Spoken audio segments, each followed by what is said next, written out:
Welcome to Hannity. So we are just 2 days away from the very first 2016 Republican debate that will air right here live on the Fox News channel. And campaign, Carl Cameron has the very latest. Now we know who they are, Carl.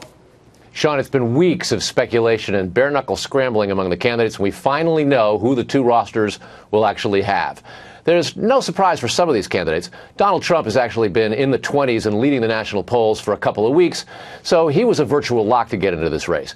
Jeb Bush and Scott Walker are the only other candidates who've been consistently in double digits, though Walker has slipped a bit in some recent polls. Now, Mike Huckabee and Ben Carson have been steadily in the middle of the top 10, often even tied, usually just right over about halfway, 6 or 7 points apiece. Ted Cruz, Marco Rubio, Rand Paul, and Chris Christie have been shifting around in the single digits. And now we know the 10th slot. There has been a heck of a battle for this, and it goes to John Kasich.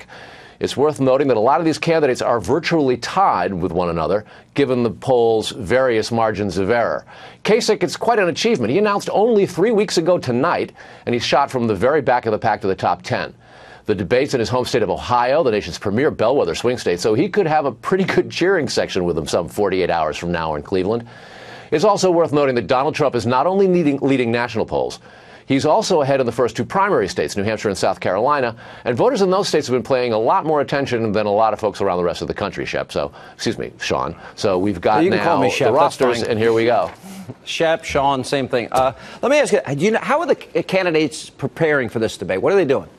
Well, they're all different, so they all have different sort of superstitions as well as practice strategies. But to give you an idea, Bush aides say he has been intensively looking at the homework, and the other guy at the top of the polls, Donald Trump folks, say he's pretty much going to wing it.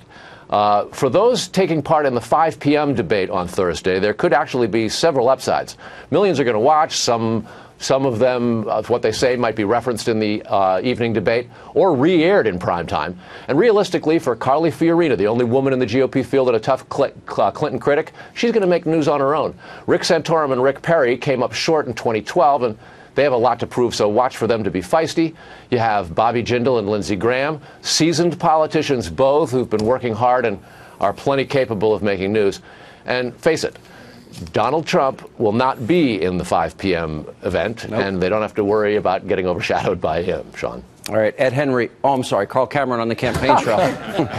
Thanks, Carl. Joining us now, Fox News legal analyst Peter Johnson Jr., the co-host of Outnumbered, Andrea Tantaros, and from the Trump Organization, Michael Cohen is with us. Leading in New Hampshire, South Carolina, the two first primary states. Here are the numbers. The latest 4 polls, 26% Trump, 26% Trump, 24% Trump, 21% Trump. That was the Bloomberg poll. I don't think Bloomberg likes him. Those are pretty outstanding, significant numbers. I can't argue with you on that. Center stage, which is where he belongs. What about Donald Trump? He made some comments on Fox and Friends about it's good to be a little nervous. He's not used to debating. He's not a politician.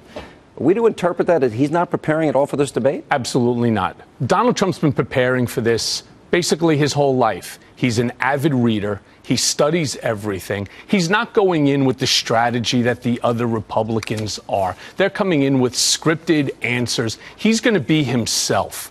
And being himself is exactly what's given him the 26, 26, 24, and 21 numbers.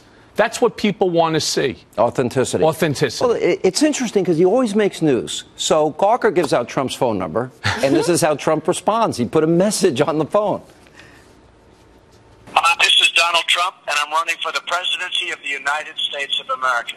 With your help and support, together we can make America truly great again. Visit me on Twitter at @RealDonaldTrump and check out my campaign website at www.donaldtrump.com.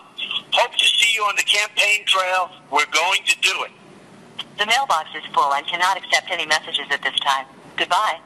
The only thing missing was The Art of the Deal. He didn't mention his best-selling business book. That or the was TV funny. show. Humor works. Or the golf courses or all the skyscrapers. But I guess we already know about all those who's things. smarter than Donald Trump? That was a smart play. This? I mean, this is really smart. Instead, you get Lindsey Graham goes ahead, lights his cell phone on fire, which, by the way, is not good for the environment, smashes it with a bat and a sword, and turns around and walks away from the number. Trump, this is the mentality of Donald Trump. This is why he's the greatest negotiator on the planet. Peter, I like the Donald Trump that gave out Lindsey Graham's phone number and the one that put that message up versus, say, the McCain fight. Thoughts? Yeah, no one likes the McCain fight. And I think in the end, Donald Trump doesn't like the McCain fight. And I think he made amends on it. He said John McCain was a hero, as he should have. But people like the entrepreneurial spirit. They like the idea of ingenuity. They like the idea of creativity. They like the idea of going off script, especially when the script has wound up in tragic proportions on a stage that we don't want to be on at this point. So if Donald Trump can say, I want to excite the American electorate, I want to make America great again, that's either going to succeed marvelously or not. But it's going to be a rare event in American politics. Big question, I think, and this will be the most watched debate, my prediction. I think everyone's going to watch in part because of Trump. But which Trump will show up? The Trump that has been attacking some of his Republican opponents, or a Donald Trump talking about substance, maybe being a little more presidential?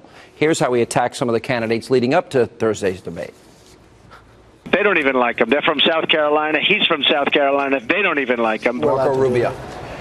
I think he's an overrated guy. I think that I have much better hair than he does. Rick Perry, he did a lousy job on the border when he was governor of Texas. What a horrible job he did. Worse than him, though, is Jeb Bush. Jeb Bush is a disaster in so many different ways. Carly Fiorina.